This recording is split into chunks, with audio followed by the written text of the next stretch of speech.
సూర్యాపేట జిల్లా కుడుకుడులో సన్నబియ్యం లబ్ధిదారుడు పాలడుగు శ్రీనివాస్ కుటుంబ సభ్యులతో కలిసి మంత్రి ఉత్తమ్ కుమార్ రెడ్డి భోజనం చేశారు. ఈ సందర్భంగా స్మార్ట్ రేషన్ కార్డ్స్ ప్రక్రియ వేగవంతం చేస్తామని మంత్రి తెలిపారు. సన్నబియ్యం పంపిణీలో బీజేపీ అవాస్తవాలు మాట్లాడుతోందన్నారు. సన్నబియ్యం ఖర్చులో 65% రాష్ట్ర ప్రభుత్వానిదని ఉత్తమ్ తెలిపారు.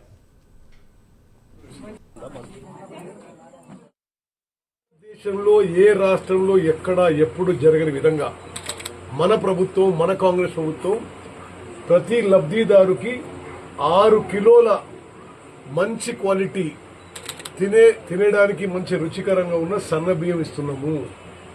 ఆ సన్న బియ్యం మరి వెంకట ఇంట్లో మరి ఎట్లుంది, ఆ కుటుంబ సభ్యులు తింటున్నా లేదా, హ్యాపీగా ఉందా లేదా కనుక్కోవడానికి నేను వాళ్ళతో కలిసి భోజనం చేస్తున్నా.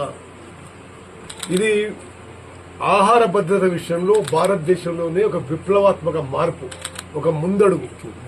దళితులు, గిరిజనులు, బీసీలు, మైనారిటీలు, వ్యవసాయ కూలీలు, అగ్రకులాల్లో నిరుపేదలందరికీ కడుపు నిండా అన్నం పెట్టే పథకం ఇది. రాష్ట్ర జనాభాలో 84%కి మనం ఈ విధంగా ఉచితంగా సన్నబియ్యం, మంచి క్వాలిటీ సన్నబియ్యం ఇస్తున్నాము.